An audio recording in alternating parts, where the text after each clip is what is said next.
very beautiful word. I think it's a very beautiful verb. It's very soft and floral. And I wish that all transitions and all journeys to identity could be that beautiful and floral. But sometimes they're not. Sometimes a transition is less like a blossoming and more like a rock tumbling, where a blossoming is this very, take your time and gather your resources, and here I am. And a rock tumbling is kind of like getting the shit beat out of you over and over again until you're broken down, or something, very smooth and very polished and very strong. And I wanted to share kind of a rock tumbling of my own with you all tonight, which has been my interaction with the medical system. T. Thank you. Now, I am a trans man. Yeah! Correct. And I don't know if you've ever been to a medical professional as a transgender person, but I will walk you through it based on my experience. So you go to the doctor, maybe bring your mom or a friend or whatever. And you go, and the doctor comes in, and the doctor says, what seems to be the problem today? And you say, well, I am transgender, and she says, oh, and she holds up a finger, and she says, I'm gonna send somebody else in. So you're like, okay. And she leaves. You're in your room, you're writing, and there's a little knock on the door. And the door opens, and there's like a troll, like a bridge troll. And he's got like a stethoscope around here, and he's got like a big gnarled staff. And he's like, what is your quest, traveler? Well, I'm transgender, and I would like double mastectomy, if you have one lying around. And he said, and he bangs his staff and he says, if comfortable in thine own skin you wish to be, first you must herald my trials 3.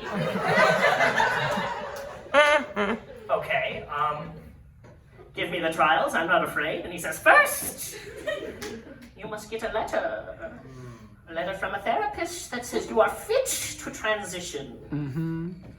Okay, I'm 18, I'm like a grown adult, relatively speaking. I feel like I can make that decision on my own. I mean, I can vote, I can fuck, I can touch the swords at the Renaissance Festival. He says, silence, boy!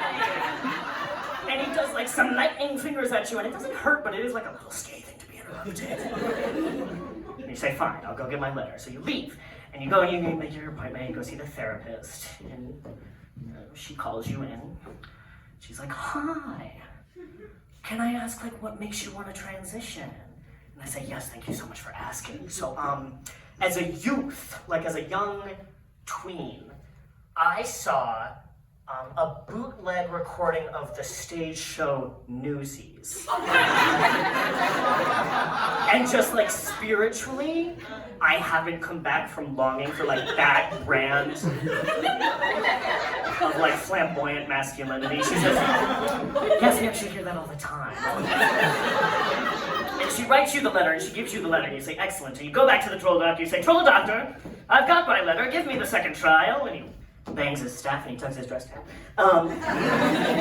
He says, next, you must spend 1 calendar year on testosterone. And you say, okay, I guess I'll do that.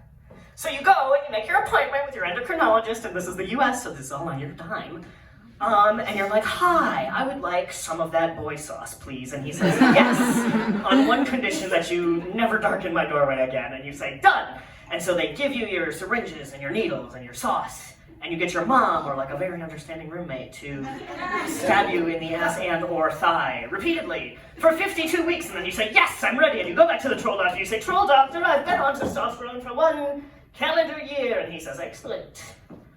Now, you must make a pre-op appointment. Oh, excellent. I'm almost out of the woods then. That's great. And so you do. You make your pre-op appointment. You go in. It's supposed to be the day before you're in top surgery. That's pretty exciting. And there's a nurse practitioner. And she's like, hi. top surgery, huh? And you said, yeah, that's the idea. She's like, how have you been? It's like, oh, good, how are you? And she's like, no, but like, how have you been emotionally? You say, well, I'm trapped in a flesh prison that makes me feel like I'm in hell constantly. And like nobody will listen to my needs or believe me that I know what's best for me. And I'm a college student and my major is theater. So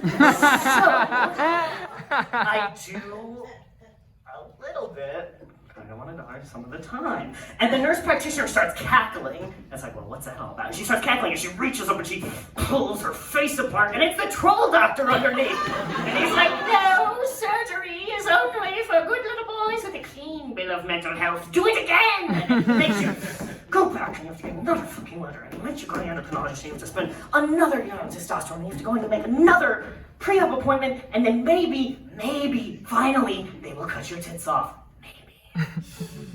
And so I did that. I was sharing that story with a relative recently, with an aunt of mine, in the hopes that she would be as frustrated by it as I was. And she had a different spin on it. And she was like, well, that's trans pride. That's what you're proud about, is going through all of that and coming out the other side. No, I disagree for a myriad of reasons. First of all, because not all trans people need or seek medical intervention to live their best and favorite lives. Thank you. Second of all, there are enough hardships to being trans without bureaucracy. Like, I had to teach myself how to shave. I have to pick a new name. I have to find men's pants that fit my short little legs and my dump truck ass. Yes! There's enough. It's hard enough. And finally, because I'm not proud of this, I don't think back on that and I'm like, I did it. That's so great. I'm pissed. And I continue to be pissed that people have to continue to go through this today, sometimes with a great deal more difficulty than I did, because I am, at the end of the day, a white man. And I'm not proud of that. I'm fucking ticked. But leave you in a place of anger tonight. By all means, please do take like a sense of injustice about how marginalized identities are treated in the medical system. Please do. But also, I would like to leave you with a blessing. And that blessing from me to you is this. May your metamorphoses be more like blossoming and less like rock tumbling. Thank you.